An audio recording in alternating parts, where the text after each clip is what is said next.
Students, in the lesson P block elements, let us now take anomalous behavior of the first element of the group. Her group का जो पहला element है वो बाकियों से कुछ डिफर करता है। जी हमने पहले ग्रुप्स में भी पढ़ा, ग्रुप 1 से लेकर ग्रुप 2 में, ग्रुप 13, ग्रुप 14 में, और ऐसे ही इनमें भी ऐसा होगा।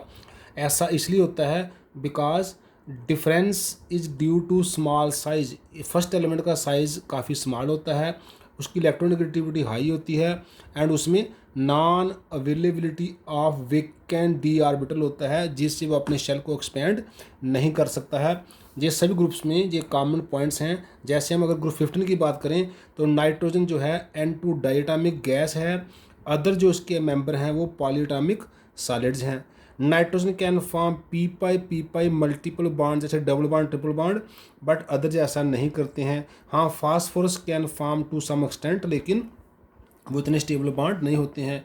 ऐसे ही बॉन्ड डिसोसिएशन एनर्जी जो है नाइट्रोजन मॉलिक्यूल की is very high, even highest in the periodic table, about 941 kilo joule per mole. बाकी एलिमेंट की इतनी वैल्यू जो एनर्जी की डिसोसिएशन की कम है। हाउएवर जो एन सिंगल बॉन्ड है वो वीकर होता है देन अदर एलिमेंट बॉन्ड, जैसे पी बॉन्ड एन बॉन्ड से सिंगल स्ट्रॉन्गर होगा due to high inter electronic repulsion in nitrogen. Nitrogen can not form d pi p pi bond, क्योंकि nitrogen में d orbital ही नहीं है, तो d pi p pi bond कैसे बनाएगा। ऐसे ही जो बाकी एलिमेंट हैं फास्फोरस वगैरह वो D pi p pi bond बना सकते हैं। ऐसे अगर हम ऑक्सीजन की फैमिली में जाएंगे तो ऑक्सीजन -2 स्टेट शो करता है, पॉजिटिव स्टेट रेयरली शो करता है या करता है नहीं है, बाकी एलिमेंट पॉजिटिव स्टेट शो करते हैं। ऑक्सीजन अपने सेल को एक्सपेंड नहीं कर सकता है।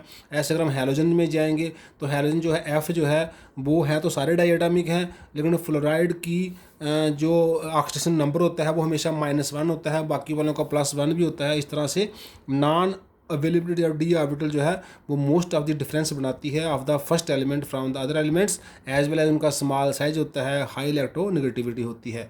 अब हम ग्रुप 15 एलिमेंट में थोड़ा और आगे बढ़ते हैं। हम डाई नाइट्रोजन की प्रेपरेशनल प्रॉपर्टी करने जा रहे हैं। सो डाई नाइट्रोजन में first of all first preparation है फ्रॉम एयर।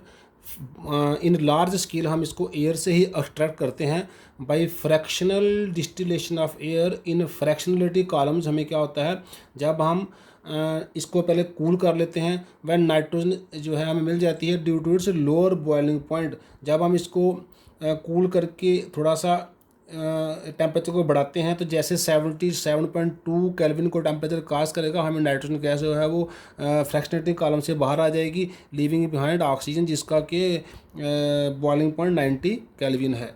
इस तरह से ऑक्सीजन 90 केल्विन तक लिक्विड बनी रहती है, लेकिन नाइट्रोजन 77 केल्विन के बाद ही गैस में चेंज हो जाती है। लेबॉर्ट्री प्रेपरेशन में क्या करते हैं हम राउंड बॉटम फ्लास्क में लेते हैं अमोनियम क्लोराइड और sodium nitrate. Ammonium chloride sodium nitride से रिएक्शन करके अमोनियम नाइट्राइड और सोडियम क्लोराइड बनाता है, जिसको हीट करने पर जो अमोनियम नाइट्राइड है ये डिसोसिएट हो जाता है into nitrogen gas and water यहीं रह जाएगा। नाइट्रोजन गैस जहाँ से एस्केप करेगी इस डिलीवरी ट्यूब में से होकर, जो थिसल फन है इसमें से होके, तो यहाँ वाटर के ऊपर by downward displacement of water हम इसको कलेक्ट कर लेते हैं। ऐसे ही thermal decomposition of nitrogen compound से भी नाइट्रोजन मिल जाती है, जैसे अमोनियम डाइक्रोमेट को जब हीट करते हैं नाइट्रोजन गैस मिलती है, क्रोमियम ऑक्साइड और वाटर वेपर वहीं रह जाते हैं। ऐसे ही बेरियम एजाइड को जब हम हीट करते हैं तो बेरियम और नाइट्रोजन गैस मिलती है। जी वाली जो नाइट्रोजन गैस है ये काफ़ी प्योर फॉर्म में हमें मिलती है। तो ये कुछ मेथड ऑफ प्रेपरेशन है, लेकिन सबसे जो मेन हम लार्ज स्केल पर नाइट्रोजन गैस जो है वो कलेक्ट करते हैं वो by fractional distillation of air से ही कलेक्ट करते हैं। अब हम कुछ प्रॉपर्टीज ले लेते हैं। पहले फिजिकल प्रॉपर्टीज़। जो डाई नाइट्रोजन है ये colourless, odourless and tasteless gas है। It is slightly lighter than air है। इसका जो वेपर डेंसिटी वो 14 है, लेकिन एयर का जो वेपर डेंसिटी है वो 14.4 है, इसलिए थोड़ा सा लाइटर है। It is slightly soluble in water. जो वाटर में कुछ हद तक सॉल्युबल है। 23.2 सेंटीमीटर क्यूब पर litre at 1 bar pressure. It's melting point 62.5 kelvin है, जैसे बॉइलिंग पॉइंट हमने पहले बात की है 77.2 केल्विन है। It gets absorbed over animal charcoal.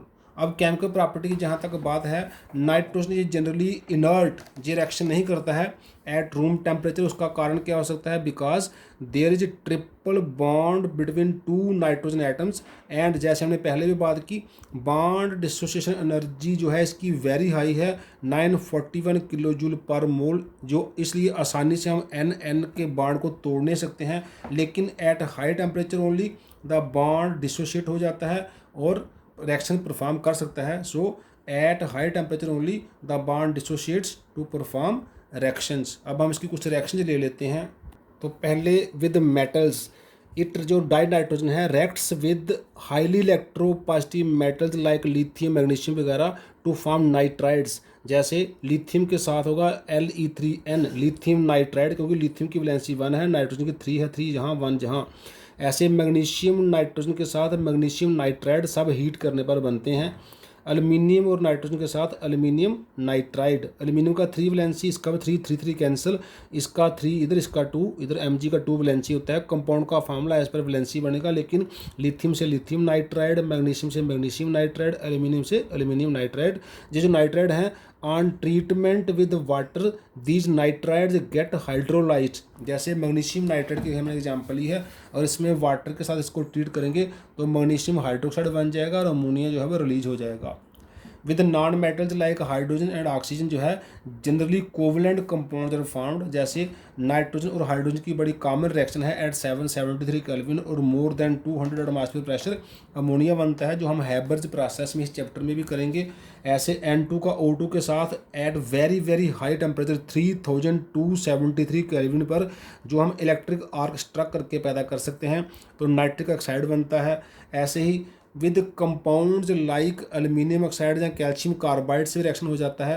Aluminium oxide से नाइट्रोजन जो है in presence of carbon aluminium nitride बनाएगा और 3CO कार्बन मोनोऑक्साइड एस्केप कर जाएंगे। ऐसे CaC2 के साथ नाइट्रोजन CaNCN नाम का कंपाउंड बनाएगा, जिसको कैल्शियम साइनामाइड कहते हैं। इसको कॉमन नेम है नाइट्रोलिम। ये एक बड़ा अच्छा फर्टिलाइज़र है। ये नाइट्रोजन का फर्टिलाइज़र भी हम कई बार कॉमनली यूज़ कर सकते हैं इन हमारे फील्ड्स, प्लस कार्बन रिलीज हो जाएगा। तो CaNCN जो है कैल्शियम कार्बाइड को नाइट्रोजन से ट्रीट करके हमें मिलता है एट 1273 केल्विन टेम्परेचर। इसका कॉमन नेम है नाइट्रोलिम, और इसका जो दूसरा नाम है, केमिकल नेम है calcium cyanamide. It is a very good fertilisers. So these are the some common reaction. जब नाइट्रोजन रिएक्शन हमने पहले ही बात कर ली है, ये इतनी ज़्यादा नहीं होंगी क्योंकि नाइट्रोजन की very high bond dissociation energy है, और इसलिए ये रिएक्टिविटी इतना ज़्यादा शो नहीं करता है। जो शो करता भी है वो at very high temperature show करता है। कुछ यूजेज देखते हैं डाई नाइट्रोजन के इन मैन्युफैक्चर ऑफ अमोनिया, जो आगे फर्दर कई हमारे केमिकल बनाने के काम आता है। जैसे अमोनिया से ही आगे फिर नाइट्रिक एसिड वगैरह बनता है, नाइट्रोलियम जो फर्टिलाइज़र है etcetera. In production of inert atmosphere, जहाँ पर जैसे हमने आयरन या स्टील इंडस्ट्री में अगर इनर्ट एटमॉस्फेयर बनाना हो तो हम नाइट्रोजन का एटमॉस्फेयर ले सकते हैं, क्योंकि नाइट्रोजन वो जो है वेरी लेस रिएक्टिव है। लिक्विड नाइट्रोजन जो है used as refrigerant to preserve biological samples के लिए, जहाँ फूड आइटम्स के लिए जो लंबे समय तक रखनी है, एंड इन क्रायो सर्जरी में जो बड़े ठंडे तापमान पर सर्जरी करनी है उनमें। Nitrogen is filled in electrical bulbs also to reduce the rate of volatilization of other elements.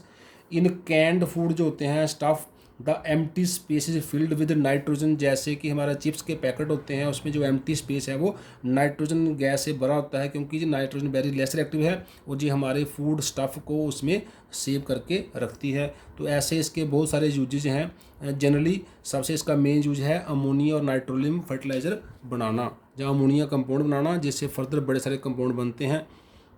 तो आज का लेक्चर क्लोज करने से पहले हम फास्फोरस के दो जो ऑक्साइड होते हैं, P4O6 जो P2O3 का डाइमर है, और P4O10 जो P2O5 का, जे P2O3 का डाइमर है और जे P2O5 का डाइमर है। इनका स्ट्रक्चर कुछ इस तरह से होता है। आपको P जहाँ लिखना है, फिर जहाँ पे लिखना है O, फिर इधर भी O, फिर यहाँ पे P, फिर यहाँ पे P, फिर यहाँ पे O, फिर यहाँ पे O और फिर यहाँ पे P। तो ये हमारे पास हो गया 1 2 3 4 P, 1 2 3 4 ऑक्सीजन।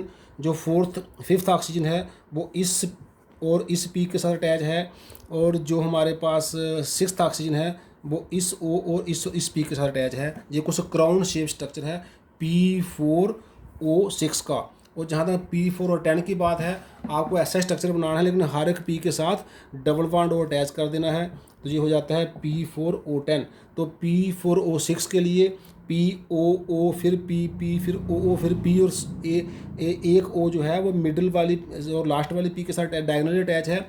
ये वाला इससे डायगनली अटैच है, ये P4O6 बनेगा। और डबल बॉन्ड O साथ P को लगा दो, वो P4O10 बन जाएगा। आज हम यही क्लोज करते हैं। थैंक्स।